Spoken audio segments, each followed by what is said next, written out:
Welcome in, everyone. Tuesday nights, and Alabama's coming off a 73-0 victory over University of Louisiana Monroe, and we're here to talk about that. We're here to talk about Wisconsin. We got a major guest here for the next 30 minutes, but before we get started, I need a few things from you, the audience.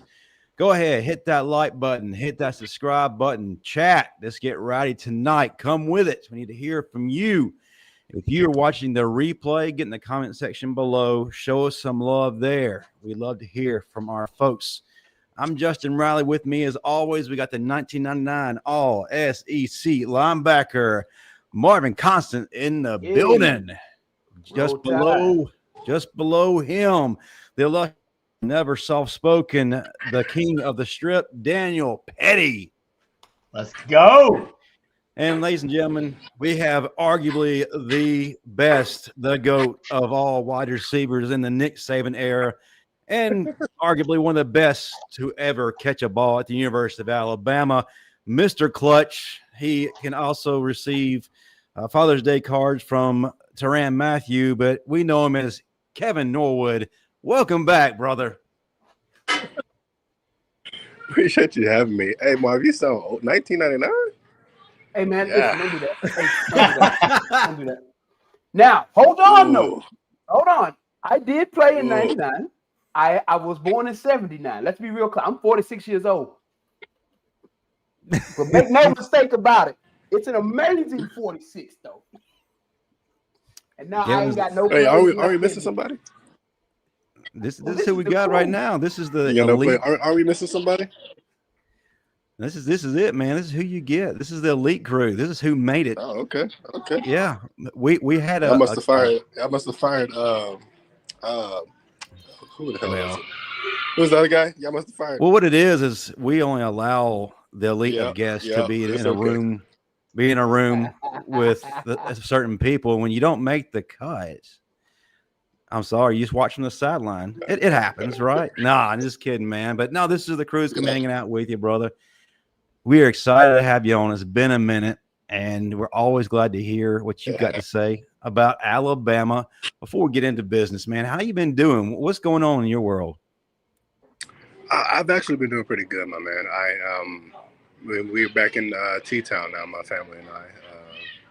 Well, I'm back in T-Town. They're new to the spot, but back here, I'm teaching here at the university, so life's been going pretty good, man. My kids are enjoying it. I'm enjoying it. Right now, they're in karate. That's why you see nothing but stuff in the background, but they're in karate and, just loving life. I got to ask you a question, though. What are you teaching? Sport management. Hey, listen. So let that be a lesson to all y'all. Let that be a lesson to all these fans out there. Football players are way more intelligent than you give us credit for. All right? Put some respect on Mr. Norwood's name, baby. Listen, I was blessed enough to get a red shirt in my freshman year, right? So, you see, I said blessed, right? I know a lot of people don't consider that a blessing, but I was blessed enough to get a red shirt in my freshman year, right? So that gave me an opportunity to have another year on my belt, under my belt. So I took advantage of that year, right? And I went and got my master's, man, in sport management. So it gave me a different option I never saw coming, right? But better yet, it's an option, right? Gave myself options. You gave yourself financial freedom for a lifetime is what you did. You put yourself in a position to take care of yourself and your family through a talent that got you there, and you maximize said talent to take it one step further. And no matter what happened, NFL or not, you were going to be good. Yes, sir. And you're playing 4D chess with your kids, man. That karate stuff, that's all that balance. Hi-yat, man. You know that stuff with receiver. Listen, I took my son to a football game this past weekend. To a football game this past weekend, and he enjoyed it. And man, it's lovely to hear your son say, "I want to play football." Yes. Yes. Well, he's already got the DNA to let go. Yeah, I'm about to say. Listen, Well, I don't want to force sports on my kids. So if they want to do it, I'll show them the ropes. But they have to go do it themselves. Well, Just because sit he down, baby. has, Here, listen. because he has your genes, I heard he's already rated a 4-star. So things are looking up already. I'm excited to know that he is picking up the helmet and wearing some cleats. But man, exciting stuff. Well, let's get down to business, man. Alabama football, things are a little bit different these days, and we're going to pick your brain a little bit about what's going on overall, what we've seen so far against Louisiana Monroe. If you want to touch on Florida State, you're more than welcome. We're also going to touch a little bit on Wisconsin, but I look back to this past game, and I know it's Louisiana Monroe, right? And a lot of folks look at that game as something we're supposed to do, but you're always looking on things that jump off the page to you. So one of those things to me, obviously, you're one of the best wide receivers to ever play here. So I know you're watching what this wide receiver group is putting on display. Jeremy Bernard, arguably the best wide receiver in the SEC, if not the country. We have Lotzier Brooks emerging, showing that he might be the second coming of Jalen Waddle. Rico Scott doing some things too. So as you look at this wide receiver group, man, coming from your perspective, what are you seeing? What do you like about these guys, and how far can they go? And then we'll go to Pettey, then Marvin. Man, they can go as far as they want to go. I'm telling you, this is a talented group of guys. I went to watch them practice, man, and they're ready for any challenge. To be honest with you, man, it's just sometimes you get a bump in the road. How do you handle that bump in the road, right? So Ryan's been looking good at practice, playing hard, playing fast. Isaiah, Horton, same thing, right? Those guys, man, they look good, man. They're gonna be okay. They just have to put it all together. But Bernard, man, he's been there.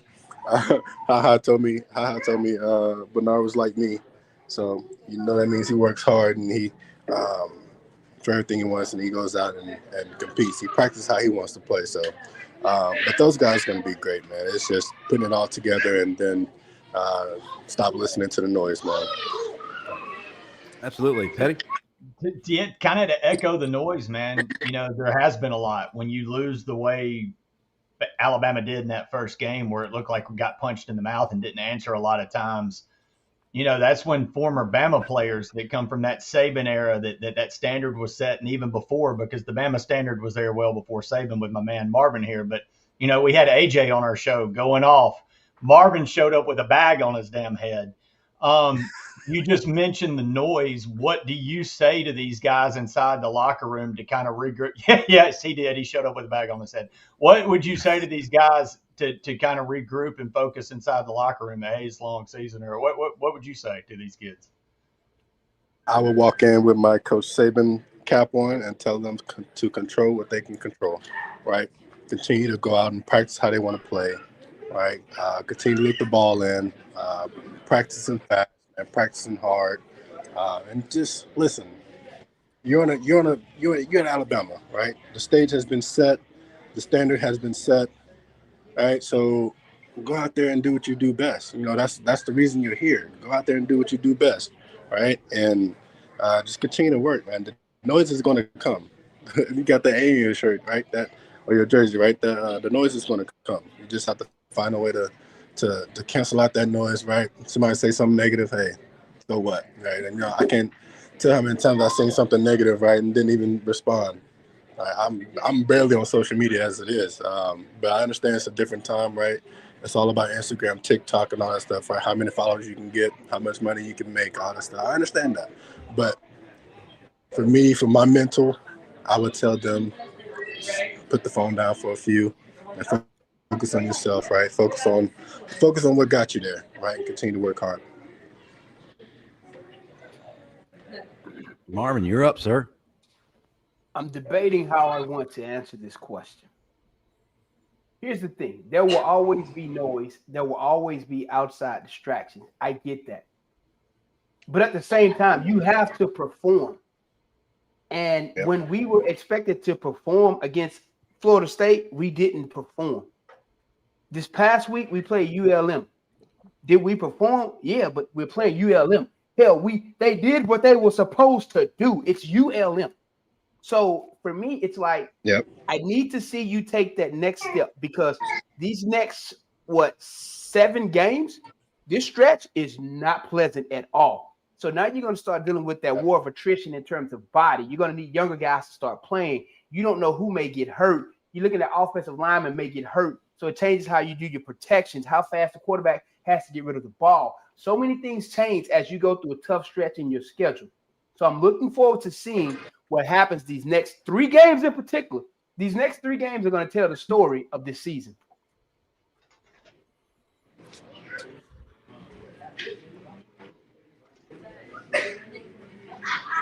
Well, we look at a game against ULM, though, Kevin, and you play these games too. I mean, to us on a national level, it doesn't really mean a lot. What was your biggest takeaway from this game? What were you really wanting to see? You're talking about quieting the noise, just shutting all that up. What did you take away from that kind of tells you, hey, some of this noise is unwarranted? Because I saw something here that really made me take a step back and see this team differently. It was just the response, right? Of course, like I said, man, they went to Florida State, man. I was very upset. I thought we played not to the Bama Standard, of course, right? I thought we played a little timid after we got hit in the mouth for a minute. But then, I was expecting to see how would we respond, right? How would the receivers respond? How would the O-line, defensive line respond, right? How would some players that were caught like jogging around just lackadaisical, right? Just not holding up the Bama Standard. I wanted to see how we was going to respond to all that stuff, right? And I thought we came out great with high energy, right? We came down, scored first, right? And we didn't let our foot off the gas, right? That's what I feel like we did with Florida State, right? We marched down, scored. Florida State marched down, scored, right? Kind of went back and forth right there for a second. Then, once they realized, like, this quarterback is very mobile, what can we do? Stuff like that. And I just thought they was playing mostly on their heels and not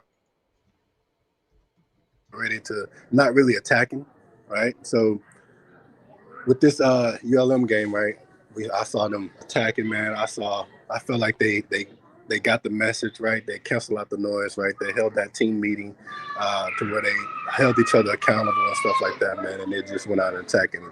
I'm hoping that sustains, right, throughout the rest of the season, right? Hopefully we get better and better. That's what I'm hoping for.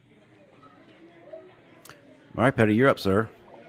Well, yeah, hoping we get better and better. But who do you like you said, you went and saw the receivers. We all knew what Ryan Williams had going in. Was there any that just kind of popped out more than the next? You like, man, this is going to be the guy. Well, we all know Jerry Bernard is good.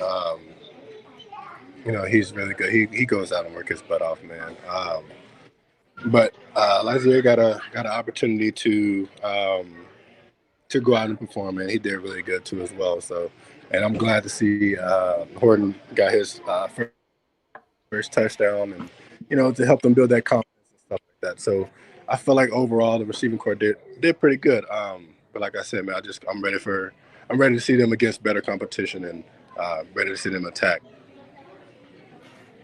Well, Marvin. I'll say this, man. I still have a lot of concerns coming out of that game with ULM. I got a lot of concerns, very valid ones. As we get into the meat of the schedule, there was one glaring problem with this game that just still does not sit right with me to this day. We played ULM on Saturday. How do we play a team like ULM and we walk out with 0 sacks? This team doesn't have a sack on the season. So how are we going to go into playing bigger, more powerful teams, high-powered offenses, and we can't even sack ULM quarterback? That is a problem. The fact that we had 0 sacks in 2 games. Hell, we let Florida State's quarterback have a QBR of 155.49. So at some point, if we don't start affecting these quarterbacks, it ain't gonna matter what the offense is doing, because it's gonna turn into damn Big 12 all over again over here, and we in shootouts every week when we playing teams with high-powered offenses. You can't give a quarterback all day to throw the damn ball, and that's what we've been doing. So again, how do we not have any sacks against Louisiana Monroe? Valid question. We look at a team like ULM, who we should arguably just rack up stats against, and if you look across the board, we did, but you look at that stat column, right? You look at the stat column, sacks. There's a 0, and there's no argument that you throw on the table that can really justify not having those. So I'm concerned that we're not getting that push up front. The linebackers, while they played better, still didn't get to the quarterback, didn't make a difference in that category. Is this something that we should be concerned about? Hell yeah, because again, going into Wisconsin, sleep on it if you want to. I get it. Wisconsin has given up 8 sacks on the season, but their center, he's on the Remington watch list. They're let me see, what is it? Right guard, he's on the first team All-American preseason. Left guard, second team All-American preseason. So they have 3 quality offensive linemen. So we can't even get a sack and decent enough pressure against ULM. What are we going to do against the Wisconsins, the Georgias? I don't even want to talk about Vandy. Well, one thing is in our favor, I didn't mean to cut you off, Patty, is you talk about their center, a Remington Award watch. Well, he is not going to be playing in this game more than likely. So that's kind of in our favor as well. And they're having trouble trying to find that guy who can step up and take over that mantle. And they're having some other guys in the interior that they're struggling with. 2 guys on the outside, they're solid, but they're having problem within the interior. So that does fall in Alabama's favor. But if we're still not getting sacks, Justin, against Louisiana Monroe, that is a problem. You should have been feasting. That is when you pad your damn stats. That is when you go out and do work. I'm sorry. Those are the games when you really pad your stats, man. Because you're not going to pad your stats during the SEC games. You might come out with a half sack or a sack, a game here, a game there. But games against Louisiana Monroe, that's when you go out and we should easily have 3 to 5 sacks that game. Easily. Well, I'll tell you what, if that stats right in the chat, Wisconsin's given up 8 sacks, and they played Miami of Ohio, and they played Middle Tennessee State. If you can't get sacks against a line that's giving up sacks against those guys, you got to start questioning, because it looks a lot like last year, right? Last year, we were getting in the backfield. Smith was in the backfield all night against La Monroe, but you're not finishing. There's LT Overton all night backfield. It's not, there's an element of not finishing there. All right, real quick, before we get to Kevin's final thoughts and what he needs to see on this upcoming game versus Wisconsin, Pettey, would you please tell the folks who is one of the companies responsible for keeping the lights on for us? Lamstone. That's right. Lamstone Company, realrockstone.com. Check them out after the show, of course. Located in Aniana, Alabama, home of one Lamont Russell, one of the oldest, most trusted sources in the state. Have you ever dreamed of having that beautiful natural stone in around your home? Well, now's the time. Check out Lamstone in Aniana. Give them the message. Tell them the Bama Standard sent you, and you'll receive 10% off your purchase of stone. That's it. Lamstone Company, realrockstone.com. Again, check them out after the show, of course. Boy, stumbled all over that daggum thing. Absolutely. Hey, folks, if you're watching on Twitter X, come on over to our YouTube channel, the Bama Standard Network YouTube channel. Hit that subscribe button if you don't already belong to this network. And if you're watching here, go ahead and hit that like button if you're not yet done so. Well, our time is kind of winding down with Kevin, and I hope his phone is working well. Kevin, just got him. we have Wisconsin coming up this weekend. So I got to ask you, man, what do you need to see versus the Badgers? Now let Pettey and Marvin ask their final questions. Well, for me, I just need to see complete dominance, right? I know Marv said they need to get more sacks and stuff like that, which is true, right? They should have had more. They should have had some sacks at least, right? But I just need to see complete dominance, man, right across the board, right? I think we got away from what I was thinking about after the Florida State game, and somebody either tweeted or posted somewhere, I forgot where it was, but they said, I think it was Trent actually. He said people look for Bama on their schedule and not even scared anymore, right? We don't strike fear in nobody's eyes, man. I think we need to change that. I think they need to change that. Right? Go in, strike, keep striking. Like, it's time. I don't know what they're waiting for, right? It's time. And so, but I also urge fans, us, give them time, of course, to put it together. Right? I know that Florida State game was detrimental for a lot of people, right? But I want to see them. I want to see the receivers stay consistent, right? I want to see the running backs blowing up through these holes, get longer. I can't even tell you what's the longest run we've had so far. I don't know. I think maybe against ULM, but this is a better team. So I just hope they come out with some great energy and just ready to strike, man. Strike fear in these dudes' eyes. Well said. Pettey, what you got? Good stuff, man. Look, we've talked enough. We've got your insights on the game, Kevin. Let's give the Bama fans a little bit of that nostalgia stuff they love about the Crimson. And for ones that might not have seen you on our show before, what was your most memorable moment wearing that Crimson, bud?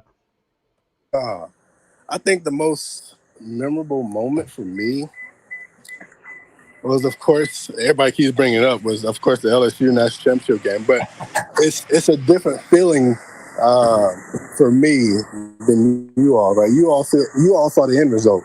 For me, that was the beginning, right? So, long story short, right? It was challenging for me. My first year I redshirted. Second year, caught my first touchdown against Penn State.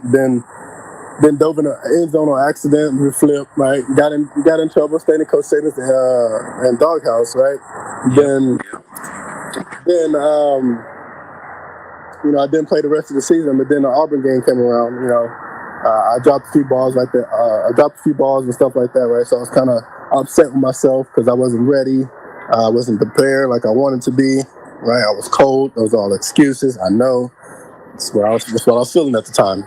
Right. And so, I told myself that I wasn't going to let that happen again. Right. So next season came along. We lost to LSU during the season. Then we played in the national championship. Right. Darius Hanks went down. I got my opportunity again to make the most of it. So I think, of course, that for me was my most memorable and most exciting. That was the beginning. That was the beginning of what y'all call clutch. Well said. Marvin, what you got from a man? Going into this weekend's game, I know we all have high expectations for Alabama offense, defense, the whole nine. But looking at Alabama's offense, what is it going to take for them to separate themselves from Wisconsin's defense? Will it be via the run or via the pass? How are they going to separate themselves? Because usually if you get the run game going, it makes the pass game more efficient. So is that going to be the approach, or what do you think it's going to take for Alabama's offense to truly make an impact in this game? True. That is true. Usually when you start running the ball well, they start doubling down in that in the box, right? Mm-hmm. Well, if you start passing right, they're going to start opening up for the run as well. So I mean, I think consistent. Them being consistent in what they do, right? Being able to. I think really for me, it starts with the O-line. Right? If we can continue to move our feet, man. If we can continue to move our feet, man, we can really cause havoc, right? We can get the ball to our receivers, let them do what they do best, right? Open the holes for the running back, right? I think it starts with the O-line. I know a lot of people blamed it on we're not going to get into that, right? It starts with the O-line. If they can get that together, then I think we'll be good. Well, it definitely starts with the offensive line because, again, Wisconsin actually has a fairly stout run defense. And then, they have some fairly decent defensive linemen. Make no mistake about it. Miami of Ohio, they gave up 117 yards for the game. Last week against MTSU, Middle Tennessee State, they gave up 40 yards in the second half. They have a nice safety, Preston Zachman. He's actually very good as well. So they do have the pieces to play. I just don't want it to be a situation where we leave them in the game too long. We've seen it time and time again. When you leave a team in the game what happens late in the game. So it's going to be a situation where they're going to need to dominate early and often and get this thing over with in the first half. You leave a team like that lingering, man, especially after going to Madison last year and beating them at home. They're not going to come to Tuscaloosa and bow down to us by no means. They're coming on a mission. So let's not underestimate them and take them for granted because, again, you're right, Jarvis. They do have a decent secondary. They actually have some decent defensive linemen. So, we're going to have to play our best game here. Otherwise, it's going to be a long day. Yeah, without a doubt. All right. Kevin, any final words? Man. just keep backing them up, man. I know it's a rough start, but there's a lot of teams that started off rough and made it to the end result, right to the playoff, to the national championship. You're always gonna have a bump and bruise here and there, and just stick with them, right? And just keep pushing for them. Absolutely. Hey, Justin. I see in the comments where I believe Crimson says Ty Simpson was 17 of 17. I get that. He did that against ULM. Against Air. But you could also say something similar about Danny O'Neal, who is Wisconsin's quarterback. Again, don't take these kids lightly because last week against MTSU, he went 23 of 27. So again, let it up. They're not going to come into Tuscaloosa and just lay down. That's all I'm saying. It's not going to be that type of game. And if you sleep on their tight end, what's his name? Lance Mason. Last week, Lance Mason went for 102 yards and a touchdown. And the way Alabama runs its defense, the middle of that damn field is always wide open. So, don't think that this is about to be a cakewalk. You're right. We'll get to more of that in just a minute. But, Kevin, man, we greatly appreciate you hanging out with us tonight, brother. It's always fun.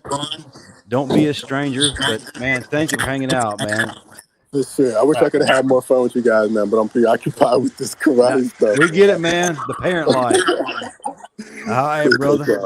Yes, sir. Thank you. All right. Roll Tide, Kevin. Roll Tide, man. All right, good stuff. Hey, before we get to our next guest, we got another sponsor to bring up. Marvin, talk to him about Title Towel. Get your Title Towels, baby. Hopefully we'll need them this weekend at Bryant-Denny Stadium when we take on the Wisconsin Badgers, baby. Visit whitwillsports.com. Enter the promo code, the Bama Standard, for your 10% discount, baby. And we better have them in Bryant-Denny waving them this weekend, baby. I feel like we're going to have some magic in Bryant-Denny on Coach Saban Field, baby. Absolutely. Yeah, grab that for sure. Got an early one coming this Saturday against the Wisconsin Badgers. And hey, Justin, you know something, man? You know a lot of guys hate early games. I know they do, but you loved them. They hate. Because you I had got your party whole after day. the fact. Yeah, I got my free. But most guys actually hate early games. I was probably one of the rare that actually enjoyed playing and getting it over. Hell yeah. Hey, Daniel Pettey, we got an expert here.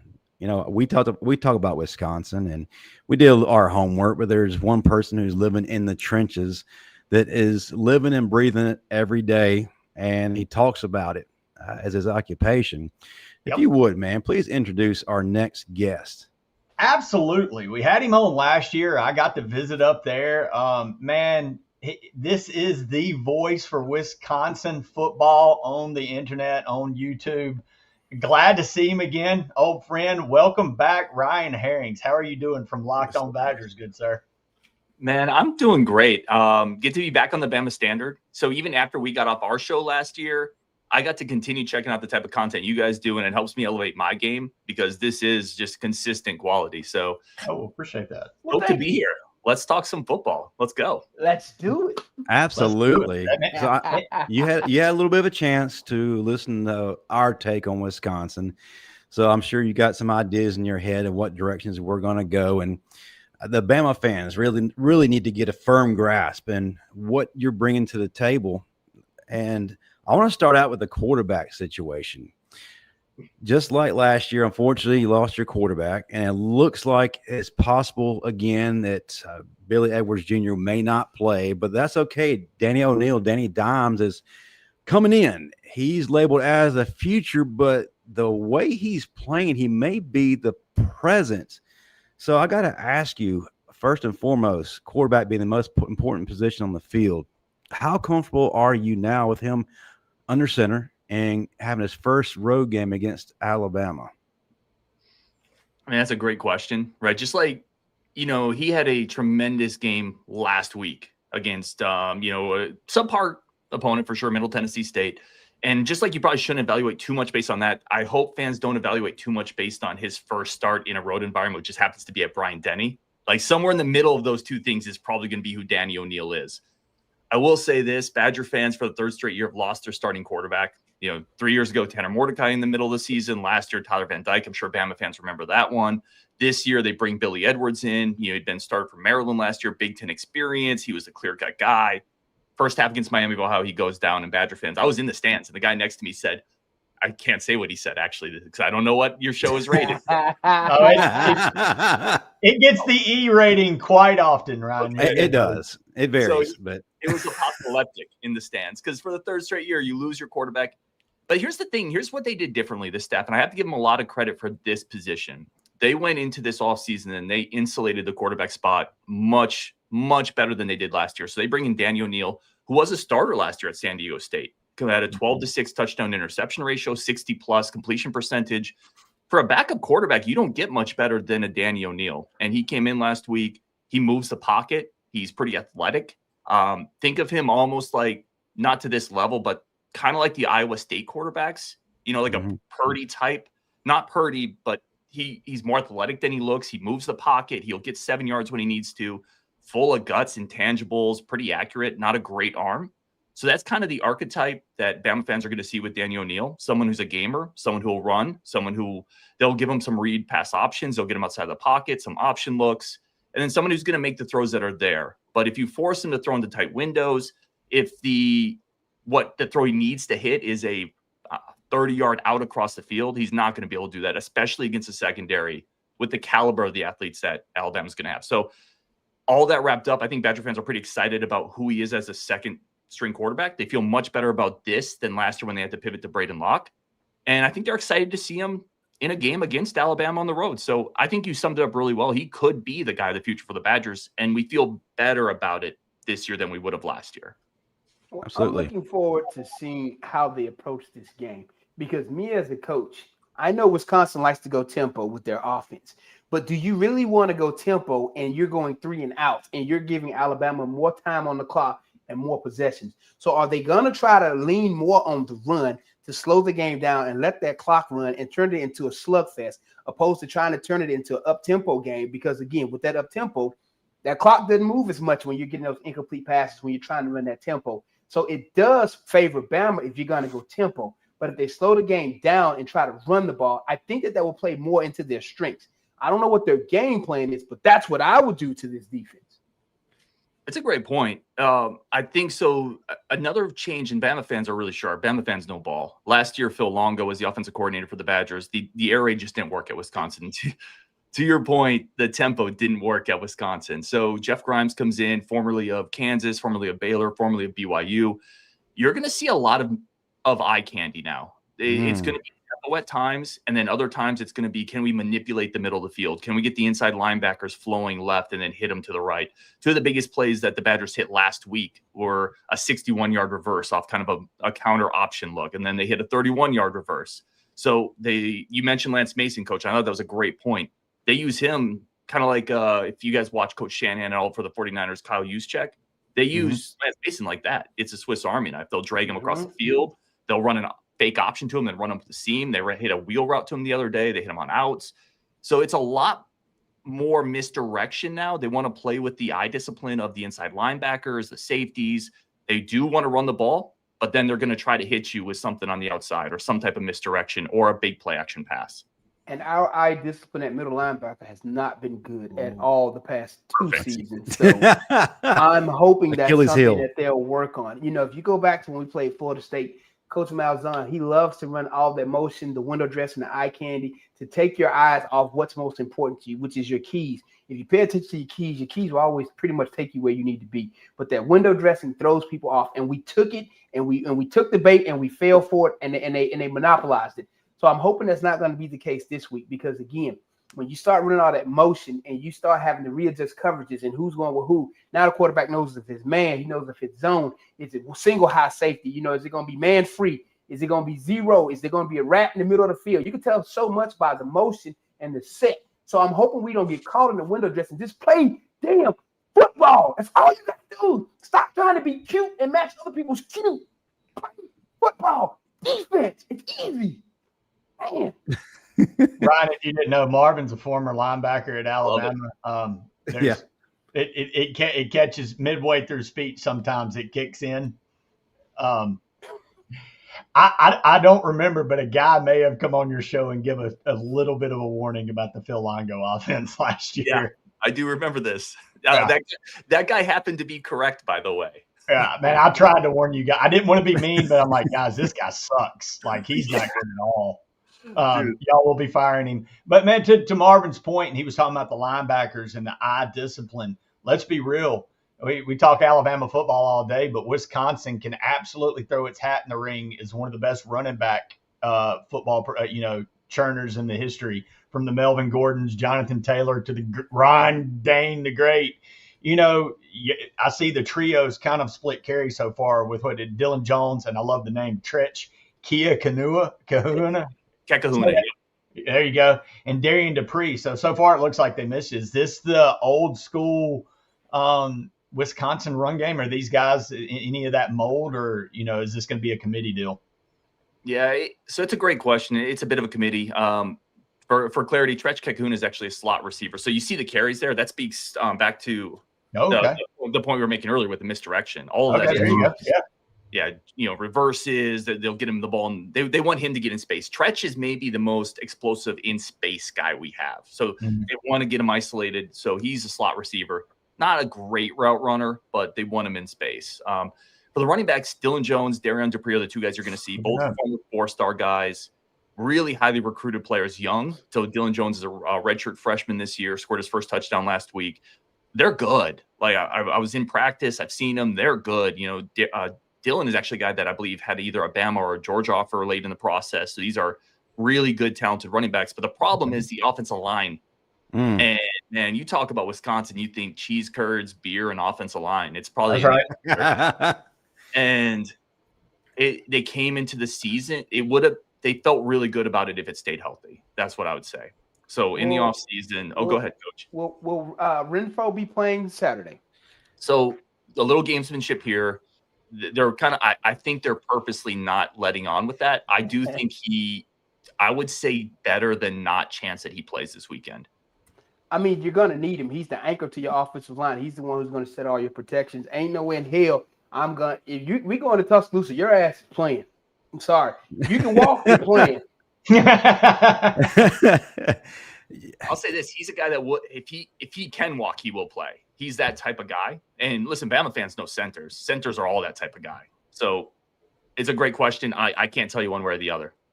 Well, what about Riley, Malhan, and Joe Bruner? Are they playing? Yeah, so the offensive line has been completely shifted around, and this is the big bugaboo for the Badgers, and we'll just get into this now. So in the offseason, they had a left tackle they felt really good about. This is the 30-second recap. They loved Kevin Haywood. They thought he was the next great Badger offensive lineman. He tore his ACL out for the year. They didn't really have a backup tackle that they could turn to. So they've shifted guys around, and then Jake Renfro got hurt. What they did last week is 4 guys were in new spots. They took the right tackle, Riley Mahlman, veteran guy, long, good player, played a ton of ball. They shifted him from right to left. They kicked out their guard, Mandel, who was a redshirt freshman, from guard to right tackle. And then they inserted Kerry Kodonko at center. He struggled immensely last week, snapping the ball, getting to the second level, generating push. And they also started a new redshirt freshman, Colin Coverly, at guard. So if you're following along, it's 4 new faces on the offensive line, basically in different spots last week. So it's not great. Yeah, but they're still Division I athletes. So that you can't take that away from them, though. And if Renfro gets back, I'll just caveat there. If Renfro's back, it changes everything. It solidifies the guards. It puts people back in the right spots. He's a veteran. He makes the calls. I would say this easily, Wisconsin fans feel immensely better if Jake Renfro's able to play this weekend. Good deal. I'm going to flip it over to the defensive side of the ball, and I watched your most recent live, and there was a name that you mentioned. I can't even count how many times on that live. Mason Rieger has really emerged as a difference maker, the highest grade defender against Middle Tennessee State. And I like what you said. You even called him a guy with a graduate degree in passology. Add in Parker Peterson, who's transitioned from linebacker to defensive line and is now using his athleticism, which is freaky, and added size to cause problems. It feels like Wisconsin's edge play could be a real factor, which that's an area of struggle for us right now. How much of a challenge do you think these two can pose to Alabama's tackles, and could they be disruptive enough to swing momentum in Bryant-Denny? Hey, Justin, don't forget to add Corey Walker to that list. Do not sleep on it.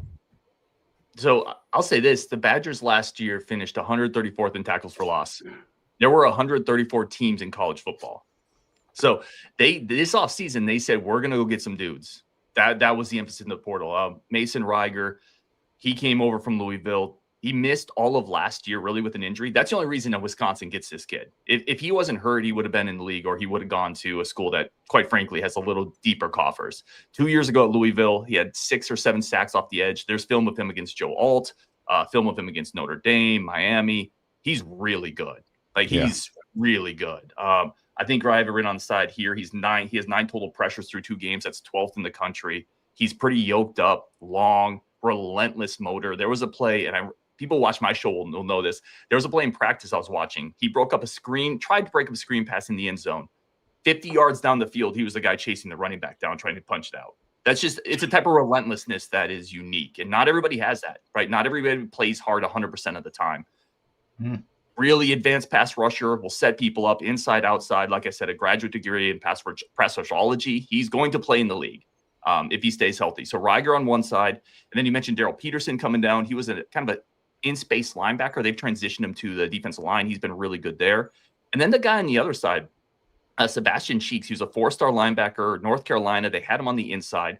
Wisconsin last year shifted him out. So it's really been him and Rieger on the outside, providing a ton of pressure for the Badgers this year. The Badgers have 8 sacks. They're second in the Big Ten. And I think if you're a Badger fan, you look at those tackles that Bama has, right? You have obviously Proctor on one side, who's 6'7" and big. There's a point where the weight gets so big, I don't even say that. It's just 6'7" and big. And then you have Wilkin on the other side, right? I do wonder if the speed the Badgers can give off the outside is something that could pose a few issues for Ty Simpson in the Badgers passing game, because the Badgers have gotten a lot better up front this year. Pettey, you're up next, sir. Well, man, I'm going to go I'll let Marvin dig in because he's our defensive guy, and I know he's looked at the X's and O's, but I'm going to kind of go more to 36,000 foot view right now because I'm curious of it. Last year when we talked, and let's be real, Alabama under the Nick Saban era kind of we're not just saying this as homers, but there was an era of invincibility. To beat Bama, they had to have an off day or somebody had to have a magical day or whatever. And it was almost you just didn't want to play these guys.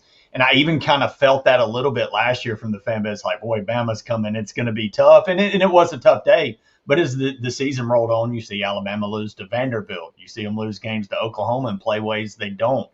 And then the season kicks in. You're starting to hear a little outside praise. Well, maybe Bama's got it back together. They're 14-point favorites over Florida State and get popped in the mouth. Like you said, that you went out and got some dudes this year. You can do that in the portal now. You can change in one season, whereas, Mississippi State goes out and beats Arizona State the next year after Arizona State's in the playoffs. It's a whole new. So you're close to the program, and 21-point spread I think is insane right now. Maybe I'm crazy. Maybe they're baiting us, and maybe Vegas knows something we don't and trying to get everybody. But like I say, you're around that program. Is there kind of a sense now that, hey, we can go down here and we can play, we can fight, we can make a showing with this group? I think they feel better about it, to be completely honest. Now, I'll say this too, though. Every Wisconsin fan knows who Bama is. You talked a little bit about maybe some of the era of invincibility getting knocked down a little bit. It's still Bama. Tremendous amount of respect for the program, for the place. I know some Badger fans coming down to Bryant-Denny this weekend that are stoked for it just to be in one of the shrines of college football, right? I'm not blowing smoke. It's not hyperbole because I'm on here. I get those messages from Badger fans that are excited because it's Bama. So I think the gravity of the situation is still a big deal for Wisconsin, even though you lost to Florida State. Even if some of what's happened recently, it's still Bama. In terms of the Badgers coming down there, again, I think a lot of it revolves around the offensive line. I know Badger fans are a little freaked out about what is going on with the injuries. And if you told me we had last year's offensive line with this year's team, with Daniel O'Neal, with this year's defensive line, I think Badger fans would feel pretty darn good, considering it's still obviously a tough task to go to Bryant-Denny, right? Nobody's going to feel great about that. But Wisconsin averaged 0.3 yards per carry in the first half last week against Middle Tennessee State, 0.3. So you can't beat Alabama in Bryant-Denny if you don't run the ball. And I don't think they can run the ball if Jake Renfro's not healthy. So I think Badger fans are a little spooked by that. Well, I'll say this. You all have a decent secondary. I'll give you that. Mm-hmm. Preston is nice. Secondary is good. But the one advantage that I'm going to clearly give Alabama is our wide receivers with that secondary. I don't think your cornerbacks are prepared to cover the Latier Brooks, the Jeremy Bernards, the Ryan Williams. I don't think that they're ready and that they can match up across the board when we're out there in 4 and 5 wides. So I'm hoping that Ryan Grubb is smart enough to keep us in 4 and 5 wides. And if we're going to run the ball, run it out of 4 wide receivers, 2 by 2, 3 by 1. That's way we open up the middle of the field, coach, and run the damn ball. That way we can still take the top off the defense. We need more screens, more things to make those safeties walk down in the box so that we can take the top off, as well as running those draws. All those things that are going to hold the safeties in place that we haven't been doing. We need to do those. But I clearly think that we have a clear advantage with our wide receivers and Wisconsin's secondary. I wouldn't fully disagree. I mean, I'm certainly, like a lot of Badger fans, curious if Ryan Williams is going to play this weekend. We saw last year he had a matchup against Ricardo Holman, who's really nominally the Badgers' best cover corner, and he kind of toasted him on a post corner. It was not exactly pretty. And I'm sure Rico remembers that. Badger fans remember that. Listen, Bernard's a handful too, though, right? Bernard in the open field is a really dangerous player that you got to account for. They get him the ball in a variety of ways. He's tough in space.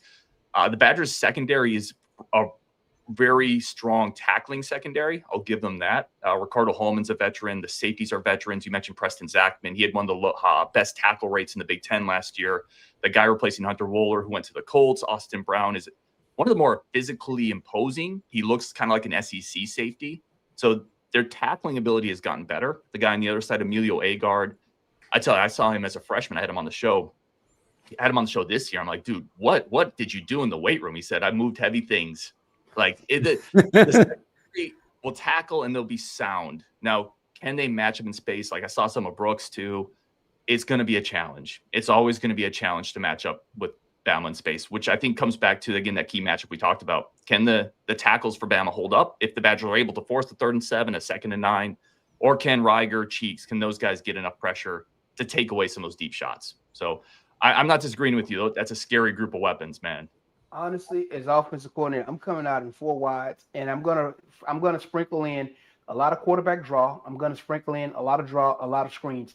Things that are going to make that defensive coordinator want to go to a cover 1 or a cover 0 to get those one-on-one matchups so that you can take the top off the defense. But if you don't do things to manipulate that defense to make that coordinator have to go to a cover 1 or a 0, then, they're going to sit in zone in a lot of cases. And it's a lot easier to defend those passes in zone because, when you got, 3 deep or 2 deep, the defensive linemen just pin their ears back and go because they know, we got 2 and 3 deep. So it's not like we're in cover, 0 or 1. Cover 0 or 1, that damn ball's got to come out right now. You don't have time to wait. So, it's 2 different environments. So as an offensive coordinator, I would put you in a position where you would have to play cover 1 or cover 0. Yeah. Mike Tressel, the defensive coordinator, he's not an overly aggressive guy, or he hasn't been in his tenure at Wisconsin. I would expect them to try to play some cloud coverage, try to keep everything underneath, drop 3 safeties. And quite frankly, almost say, DeBoer, Bama, Simpson, how patient are you willing to be? Are you willing to take 8 yards at a pop down the field? And that's why I said you sprinkle in those quarterback draws and some other plays like that. That's going to force them to play cover one and cover zero, because you can sit in zone all day. Even in your zone, a lot of times the middle of the field is wide open, so that quarterback can still pick up 5 to 10 yards and move the chains like that, throughout drives. But again, once you go to that cover 1 or 0 and you start spying that quarterback, because you got to respect that, now you get better favorability on your wide receivers. So that's why I'm saying, like, they're going to have to do something to force Wisconsin to play cover 0 or cover 1. Otherwise, they're just going to sit back and try, like you said, not let anything behind them and just tackle underneath. Absolutely. All right. So you helped us out last year for the Bama fans who were coming up to Wisconsin to get the full Wisconsin experience, right? And one of the things that we like to do is focus on enjoying the atmosphere. And hey, we're from the South. We like to eat.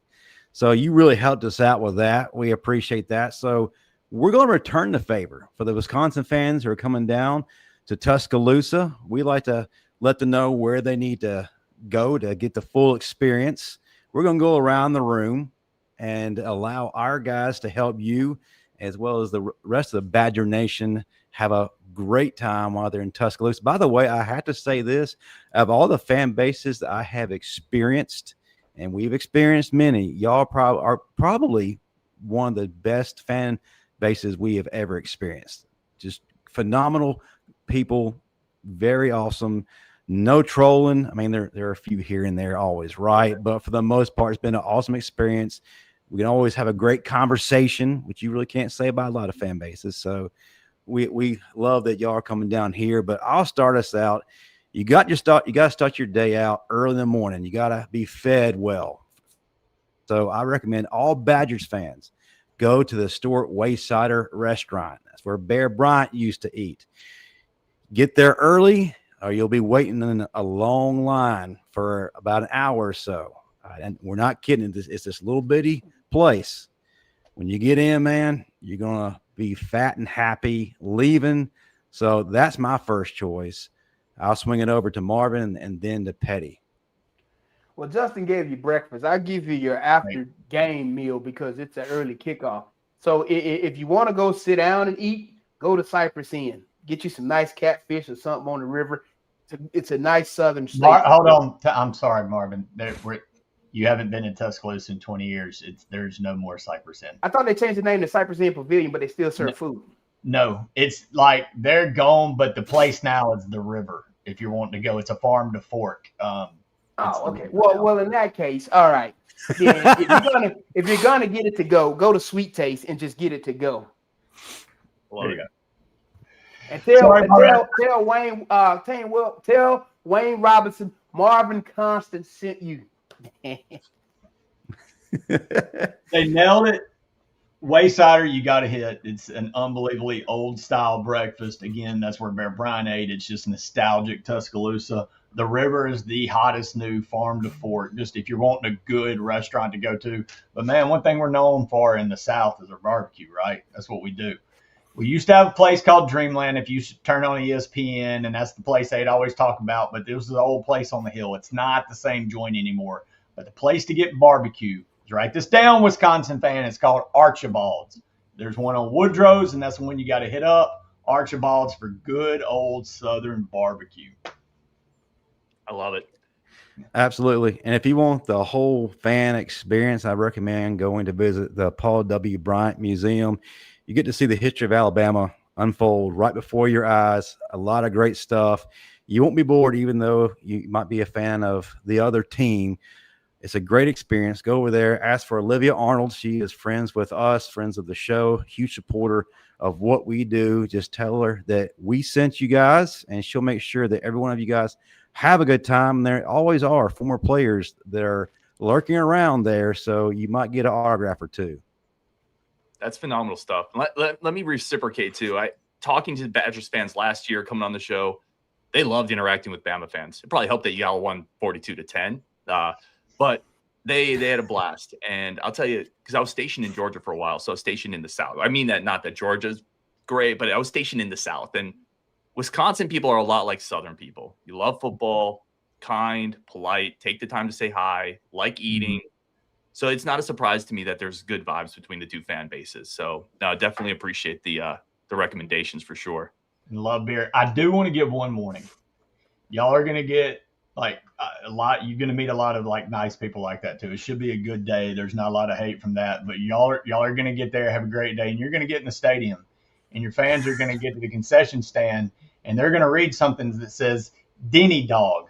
I'm going to go ahead and warn all you Wisconsin folks that that's a damn lie. It's just a plain hot dog. You're not getting what the real Denny Dog is unless you can get in a time machine and go back 5 years. So I'm just going to go ahead and warn you, you are going to get lied to inside Bryant-Denny Stadium until somebody in that administration watches our show and listens to me. That's it. He's bitter, Ryan. He's very bitter. Oh, and I am the king of the strip. Hey, y'all got to hit up the strip. First, Baumhauer's, you get a great Alabama experience too, great wings, good beer, stuff like that. But then to head down to the strip, you got the Houndstooth, the old booth has moved. There's all kind of stuff. Hit it like you want to hit up the strip, Timerson Square. I have to make a correction. I said Sweet Taste. Sorry, I'm from Tuscaloosa. I lived in Tuscaloosa all my life. Sorry, I meant to say Catfish Heaven, not Sweet Taste. Okay, I'm sorry. I grew up in Tuscaloosa. Forgive me. I make mistakes. Catfish Heaven. Tell Wayne I said Marvin Constant. But I will say, Ryan, your suggestions were taken. The beer and the cheese curds. Everybody that listened took it and loved it up there. But no, we're really looking forward to having you guys down and being gracious hosts until if an upset happens, and then like it's like all bets are off at that point. These people get crazy as shit fast. It's to be expected. Yeah. Well, we have one question for you from the audience, kind of an interesting one from Tough as Nails. History. The Badger fans consider 1942 a national championship?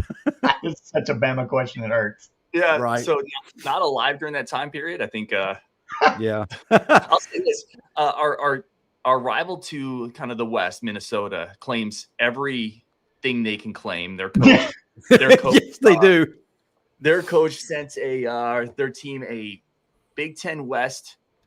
They won a share of the Big Ten West, lost a tiebreaker, and they made rings for their team for winning a share of the division and not even getting to the conference title game. So if they can claim that, yes, I am claiming the 42 title. There you go. Frankly, Wisconsin doesn't have a lot of other ones to potentially claim. So hell yes, mark it down, hang the banner. Hold on. How are you going to claim a title in 42 when all the real players were fighting World War II at the time? So who did y'all even have on the damn field in 42? Marvin, how you gonna ask that question when Auburn just made up 6 overnight just 3 weeks ago? I'm just looking at 1942. I know that's in the middle of World War II, and I know where all the men were because the women were working in factories. So who the hell was playing football in 42 that y'all was playing with championship? Doesn't matter. We'll take it. Right. I do think it's funny that you brought up Minnesota because a lot of Southern fans, if you look back through the histories, there were a lot of years where Ole Miss or Alabama or Tennessee would be 10-0. And because the AP voters were all in the North, there'd be an 8-2 Minnesota team winning the national title. We're like, hey, what the hell? Yep. Can I tell you, like, you guys certainly with Auburn understand rivalries. Growing up, my son, he's a little older now, Wisconsin, Minnesota is a huge rivalry for us. We play for the Axe. It's a massive deal. Great trophy. Great trophy. I bought my son a big puzzle piece map of America, right? You put the pieces together. He's like 3. I'm like, this would be great for him. But I took the Minnesota piece out. I threw it away. So he puts the puzzle together and he's like, Dad, we're missing a piece. And I told him like, no, son, that's what this country looks like. That's where the hellfires happen. So he grew up for like years thinking that like this part of the country, like legitimately, it wasn't there. It had been hit by like, right. So eventually he's about to go to school. And my wife's like, babe, we got to actually tell him that there's a state there. Like it's not. So yes, again, Northern Wisconsin fans, Bama fans, I think we over beer and wings and barbecue and cheese curds, I think we get along just fine. Oh, absolutely. I will say this, though. If they introduced an axe as a trophy in the Iron Bowl, there may be a Braveheart scene that broke out after the game. So that would be no-go in that game. No axes. But absolutely. I love hearing the histories of that. Like, and I will say this, Bama fans are very a prideful bunch and probably one of the more football savvy, but they absolutely love the history of stuff. So going into that, we absolutely love getting that side of it too. Ryan, man, it's been a thrill having you on our network again. Oh, hold on, Justin. No, we ain't gonna let him go without a prediction. No. Oh, we're gonna do that too. Hold on a second. The only reason I steered away from predictions is because week 1, we all gave these outrageous predictions, and we're not letting Ryan leave without a prediction. You heard him, Ryan. What's the prediction? Ryan, by the way, do you know who Peter Warwick is, the receiver? Hey man, listen, we're moving on from Peter that. Warwick was 2001, 99 range. Marvin had to have an exchange of funds with him at the end of the week 1. I had to have an exchange of funds with several former FSU players. Let's be clear about that. But it's life. Warwick was a dog. Yeah, Warwick was a dog. He was a stud. By the way, you guys had me follow up Kevin Norwood, another just incredible receiver. Like, I don't know if I deserve to follow that dude up after what he did in Bama. Well, it depends on what your prediction is, Ryan. So give us your prediction and tell folks how they can find you with Locked On Badgers, all that good stuff, so they can get the full experience. Yeah, I would say I'm going to caveat it and say, if Renfro, I'm telling you, the center is such a massive deal for the Badgers. And Renfro's a good one, and our backup can't snap. So there's concerns. Oh, did your backup play at Alabama 2 years ago? Maybe that was coming. It's a problem, right? So, but I'm going to say there's a chance Renfro plays, and I think they potentially held him out last week because they saw this coming and because I think they knew they didn't necessarily need him against Middle Tennessee. So I'm going to say if Renfro plays, I do think the Badgers defense is legitimately pretty good. I think it's salty. They're better on the front seven. The pass rusher is there. The secondary is a veteran group. I don't know if there's going to be enough offensively, and I think Bama is going to do enough to put Daniel O'Neal in tough spots. He's, again, younger player, first road start of the season, tough environment, athletes in the secondary. So give me Bama. I think they pull away. And again, this is caveated if Jake Renfro, the center's playing. Give me Bama 34-20, something like that. I think Badgers cover if Renfro's there. Bama, listen, it's tough. Bama's really tough if you are healthy, and the Badgers aren't fully healthy right now. So I'm going to say 34-20. If Renfro doesn't play, it could get kind of ugly, quite frankly. And it's 95 degrees too Saturday. Wonderful. Humidity. Ryan, man, we greatly appreciate you hanging out with us. Definitely a pleasure, just like last time. I'd love to do more with you in the future, not just when Alabama plays Wisconsin. If you would, before you leave, let the folks know how they can find you on social media, and then also how they can find your show on YouTube. Yeah, for sure. No, it's very appreciative. Again, it's awesome to come on and talk to people that know ball. Like, that's what you guys are. Again, I was watching your show after the game last year just because it's fun to see what other people are doing and get inspiration from other good content creators like you guys. So if anybody wants to, it's Locked On Badgers YouTube, pretty easy to find me. And then Ryan and Bucky on Twitter or X, however you find it. If you come up to Wisconsin, you can find me on a lake somewhere, probably in the middle of it, swimming and fishing. So that's how you'd physically find me. But yeah, Locked On Badgers YouTube. And looking forward to this weekend, guys. Like I said, I really appreciate the opportunity. The only thing that's in Wisconsin is Brett Favre Steakhouse across from Lambeau Field. Oh, never. I say that? Oh, my bad. Oh, that place got condemned. They condemned that. Now, Ryan, I hope, man, I getting to do this with you for 2 years. You are absolutely a class act. You are absolutely, and you know football. You know your stuff. I hope the fans got to come on tonight and really get a taste of, not just somebody talking. They got to know a little bit about Wisconsin. So, man, I hate that this 2-year run's ending. I hope we find some kind of way, maybe basketball or something, that we can collaborate again in the future. Would love to, for sure. Yeah. Absolutely. Yeah, brother. Thank you again, man. It's been a fun time. Hey, Ryan. Roll Tide. But we can't control Marvin, Ryan. We can't. We just hope to contain him sometimes, and that don't work. By the way, I caught that he's 46. Dude, you look incredible for 46. Yeah. That's insane. Well, thank you. Yeah, I was at Alabama 98-01, man. Don't you? Now you feel a little bad about it. My apologies, Ryan. I'm sorry. Yeah. Oh, good stuff. Great way to end that. Thank you again, Ryan.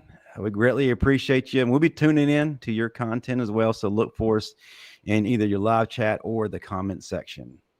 Appreciate y'all. All right, man. Take care. Good stuff, man. Love hearing from him. And folks, I want y'all to go check him out as well. Great content, very knowledgeable.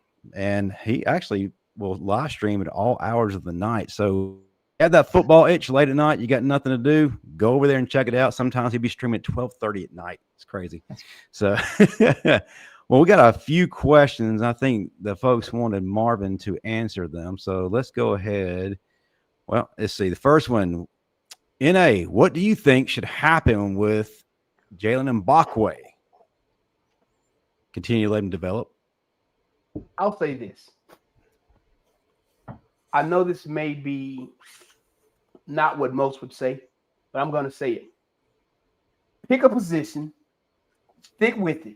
Let it be the one you're most comfortable with, not the one you want to play the most. You can want to play something all day, but if you're not comfortable with it, that's a completely different thing. You may be comfortable playing wide receiver, but you may be damn good at DB. So again, do what you do best, not what you want to do. Because again, what you do best is what's going to get you on the field and what's ultimately going to get you to that next level. Nobody likes novelties. I'm sorry. Absolutely right.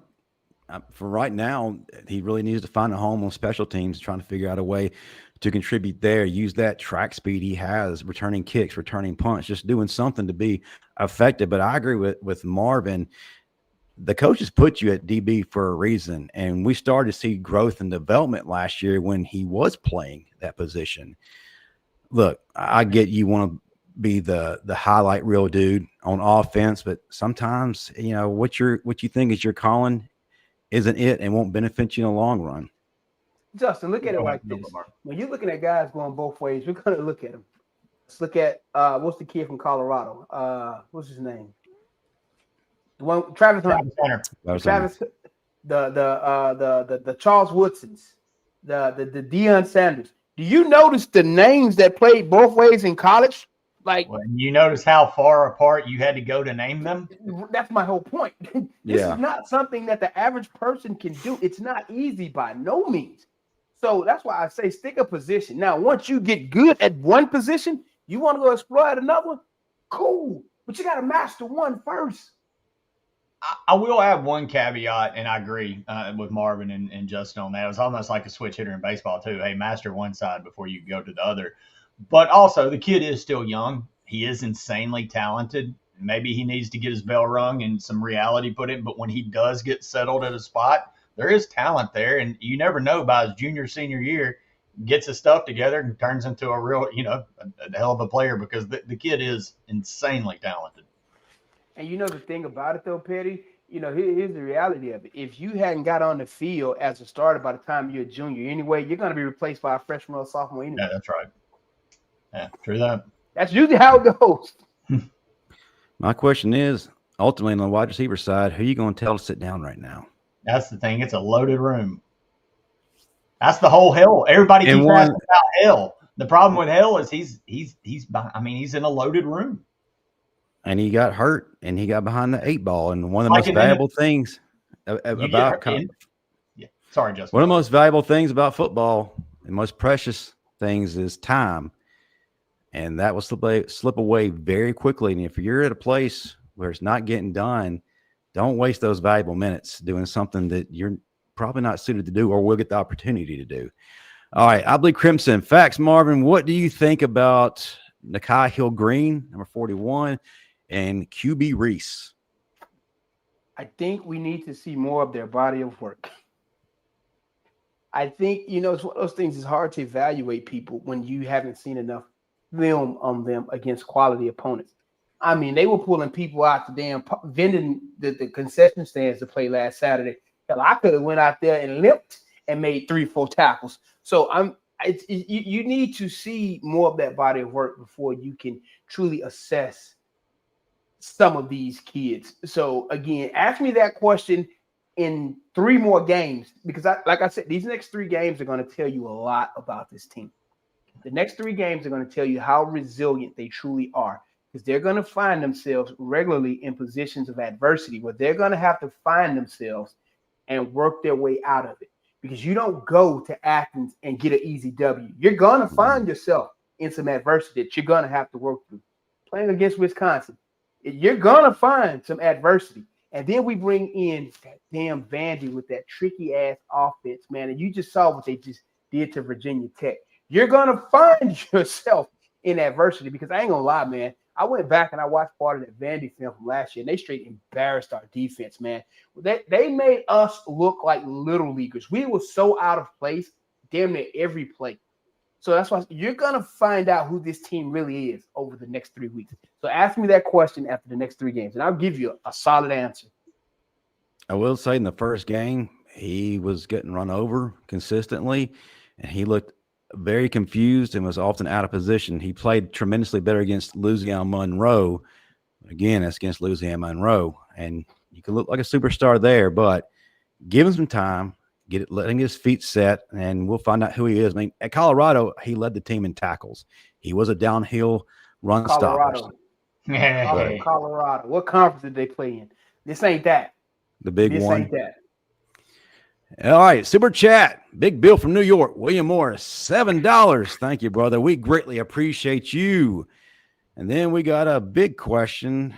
It's on everybody's mind, and I don't know if we should even ask this right now. But Mike G wants to know playoffs. We got to get through the next playoffs first before you start talking playoffs, man. Listen, because here's the thing: if we're not focused on game by game, that playoff hope can be dead in the next 3 or 4 weeks easily.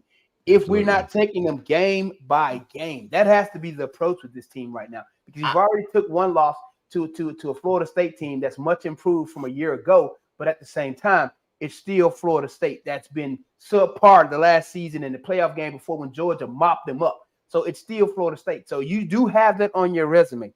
So you're going to have to take it game by game because you can afford one more loss. That's it. You can afford to be 10-2.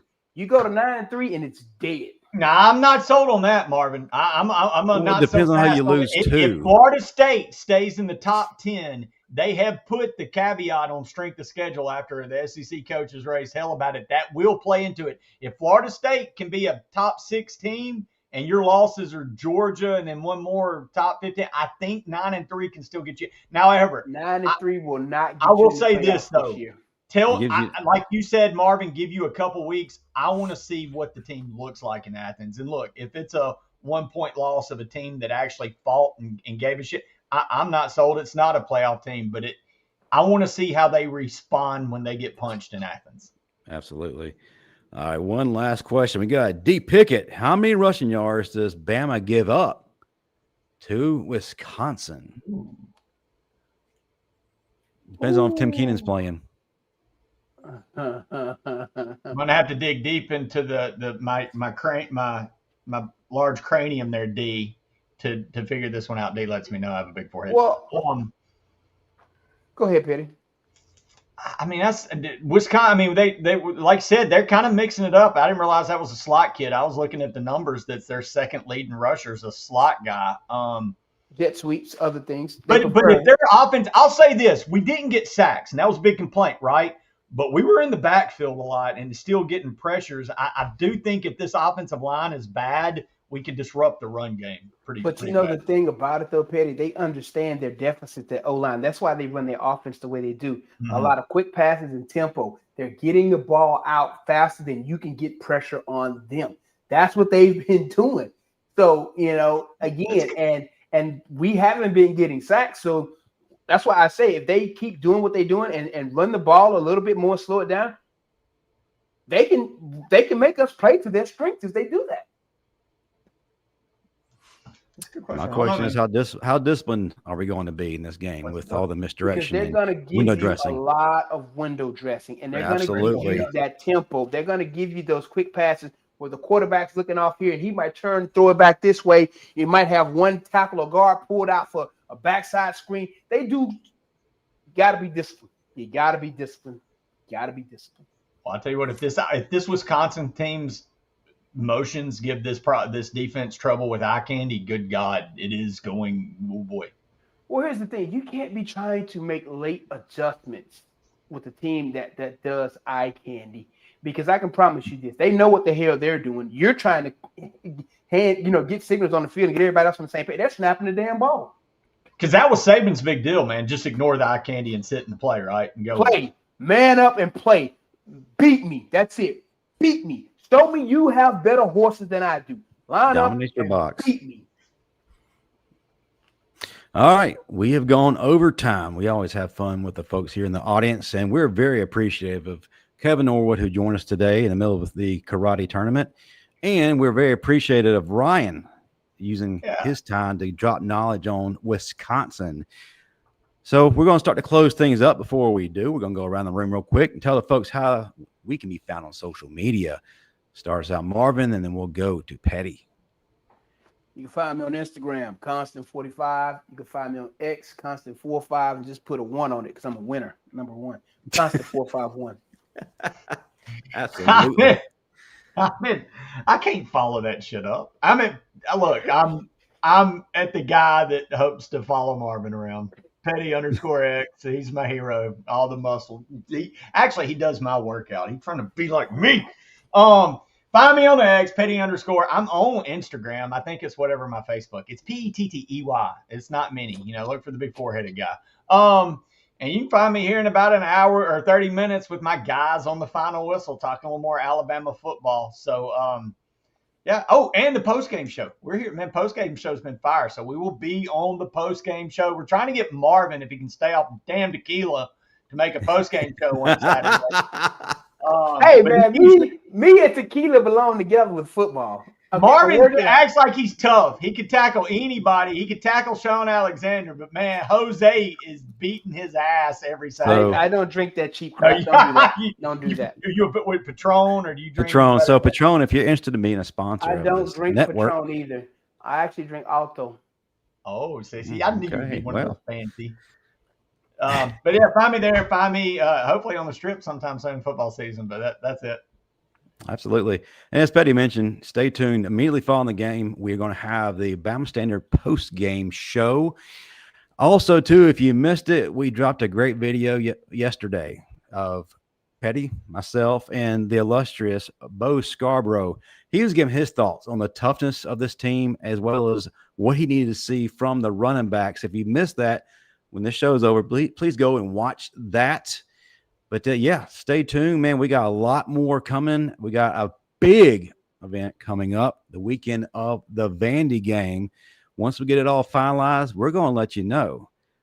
But until next Saturday, actually, I was going to say Tuesday, but you will see our beautiful faces Saturday. That'll do it for us here tonight at the Bama Standard. Roll Tide. Roll Tide.